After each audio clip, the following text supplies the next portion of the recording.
Asthma দূর করতে চাইলে আমরা কোন ধরনের খাবারগুলো খাবার তালিকায় রাখবো?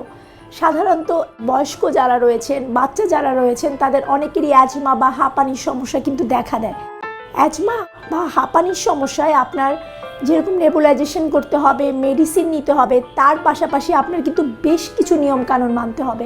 এর সাথে সাথে আপনার পুষ্টির দিকেও কিন্তু একটু খেয়াল রাখতে হবে, কারণ অ্যাজমা রোগীদের যদি সঠিক খাবার তালিকা মেনটেন না করে, তাহলে কিন্তু তাদের এই ঠান্ডা, কাশির পাশাপাশি কিন্তু শ্বাসকষ্টের সমস্যাটা বেড়ে যায়। প্রথমে যেটা করতে হবে, অ্যাজমা রোগীরা যারা রয়েছেন তাদের কিন্তু সঠিক যে ওজন বা হেলদি ওয়েট যেটা রয়েছে এটা মেনটেন করতে হবে। হেলদি ওয়েট মেনটেন করতে গেলে আপনার খাবার তালিকা থেকে স্যাচুরেটেড ফ্যাট, ট্রান্স ফ্যাট, তৈলাক্ত খাবার যেগুলো রয়েছে এগুলো অবশ্যই বাদ দিতে হবে। অতিরিক্ত কার্বোহাইড্রেটযুক্ত খাবার গ্রহণ করা যাবে না, কারণ আপনার ওজন যদি অতিরিক্ত বেশি থাকে সেটাও কিন্তু আপনার অ্যাজমার সমস্যাটা বাড়িয়ে দিতে পারে। এই জন্য অবশ্যই খেয়াল রাখতে হবে যে আপনার ওজন যাতে অতিরিক্ত না বাড়ে, এবং তার কারণে যে অতিরিক্ত বাড়তি খাবার, তৈলাক্ত খাবার, আনহেলদি যে খাবার যেগুলো রয়েছে সেগুলো বর্জন করতে হবে। আপনার প্রচুর তাজা শাকসবজি এবং ফলমূল খেতে হবে। এগুলোতে প্রচুর অ্যান্টিঅক্সিডেন্ট থাকে, ভিটামিন ই, ভিটামিন সি এবং ভিটামিন এ থাকে, যেগুলো কিন্তু খুব সহজে আপনার ইমিউনো সিস্টেম বুস্ট আপ করবে এবং যার কারণে আপনার শ্বাসকষ্টের সমস্যাটা কিন্তু কম দেখা দিবে। এছাড়া আমাদের লাংসের যে সেল থাকে সেটা কিন্তু অনেক সময় সোয়েলিং হয়, যার কারণেও কিন্তু শ্বাসকষ্ট হয় এবং ইনফ্লামেশন হতে পারে লাংসে বিভিন্ন কারণে। এবং এই সমস্যাটা আপনি যদি তাজা শাকসবজি আপনার খাবার তালিকায় নিয়মিত রাখেন, তখন কিন্তু এই সমস্যাটা দূর হয়ে যাবে। দৈনিক চেষ্টা করুন 3 থেকে 4 রঙের সবজি আপনার খাবার তালিকায় রাখার জন্য, তাহলে কিন্তু ইনফ্লামেশন অনেকটাই কম হবে।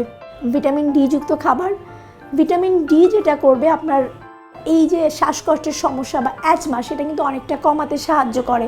ভিটামিন ডি বলতে আপনার ডিমের কুসুম, সামুদ্রিক মাছ, চিয়া সিড, এই খাবারগুলো কিন্তু খাবার তালিকায় রাখতে পারেন।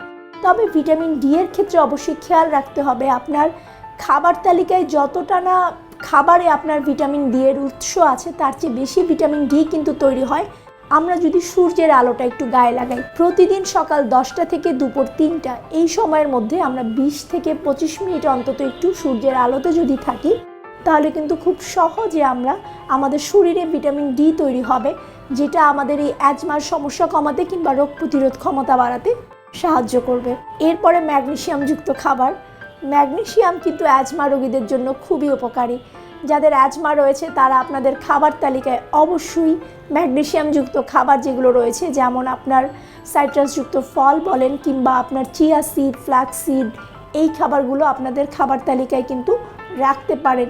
এবং বিভিন্ন ধরনের বাদাম রয়েছে, সেগুলোতেও পর্যাপ্ত পরিমাণে কিন্তু ম্যাগনেসিয়াম পাওয়া যায়।